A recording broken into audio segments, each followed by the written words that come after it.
Welcome friends, প্রত্যেককে স্বাগত আমাদের ইউটিউব চ্যানেলে। যে সমস্ত ভিউয়ার্সরা প্রথমবার চ্যানেলটি দেখছেন তারা অবশ্যই চ্যানেলটিকে সাবস্ক্রাইব করে দিন এবং চ্যানেলের পাশে থাকা বেল আইকনটি প্রেস করুন যাতে এই ধরনের খবরাখবর সব জায়গায় সবচেয়ে দ্রুত আপনাদের কাছে পৌঁছে যায়।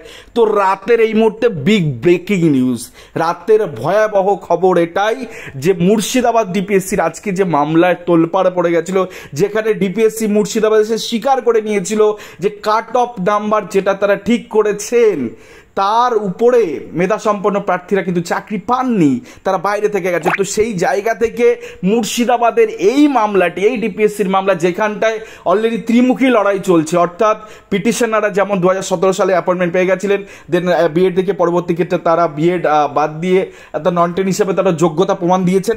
তো সেই জায়গা থেকে তিনজন পিটিশনার যেমন ছিলেন এখানে, তেমনি দ্বিতীয় পক্ষ অ্যাডভোকেট তরুণজ্যোতি তেওয়ারি কিন্তু এখানে এন্ট্রি নিয়েছেন এবং তিনি একটি বিভৎস ভয়ঙ্কর তথ্য এখানে বলেছেন যে আমি গোটা মুর্শিদাবাদ ডিস্ট্রিক্টের 2017 সালে যে ডিস্ট্রিক্ট ওয়াইজ প্যানেল সেটা নাকি এই মামলা অ্যাটাচ করেছেন। আমরা হাইড করে দিয়েছি এটাকে, ওই যে অংশটুকুকে, কেস নাম্বারটা, কিন্তু তরুণ জ্যোতির নাম এখানে দেখতেই পাচ্ছেন। অর্থাৎ এই টু বি মেনশন ম্যাটারে 1 নাম্বার সিরিয়ালে আগামীকাল এই মামলা 1 নম্বরে সিরিয়াল লিস্টেড হচ্ছে এবং সেখানে কেস নাম্বার দেখতে পাচ্ছেন 37/59/2023। সেখানে একটি কেন হয়েছে, তো তৃতীয় পক্ষ এখানে এন্ট্রি করেছে। তো শুভেন্দু হালদার অ্যান্ড আদার্স তিনজনের মামলা এখানে, যেটা সুদীপ্ত দাশগুপ্ত বাবু এখানে লড়ছেন এবং সেই সাথে তরুণজ্যোতি তেওয়ারি বাবু এখানে ঢুকলেন এবং একটি কানেক্টেড অ্যাপ্লিকেশন ফাইল হচ্ছে। তো ত্রিমুখী লড়াই দেখা যাবে আগামীকাল।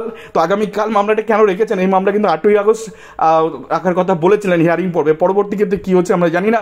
আগামীকাল মামলাটা আবার লিস্টে রেখেছে এবং এক্ষেত্রে প্রাথমিক শিক্ষা পর্ষদ এবং ডিপিএসসি মুর্শিদাবাদের কিন্তু অবস্থা শোচনীয় হতে চলেছে। যাই হোক, আগামীকাল কি জাজমেন্ট আসবে আমরা জানি না, বাট এই মামলা কিন্তু আগামী দিন সুদূর প্রসারী একটা লক্ষ্য কিন্তু ঠিক করে দিতে পারে। যে সমস্ত যোগ্য বঞ্চিতরা যোগ্যতা থাকা সত্ত্বেও, মেধা থাকা সত্ত্বেও প্যানেলের বাইরে রয়েছেন, তাদের একটা গতি কিন্তু এই মামলার উপর দাঁড়িয়ে হতে পারে। ধন্যবাদ সকলকে, ভালো থাকবেন, সুস্থ থাকবেন, অবশ্যই চ্যানেলকে সাবস্ক্রাইব করে দিন।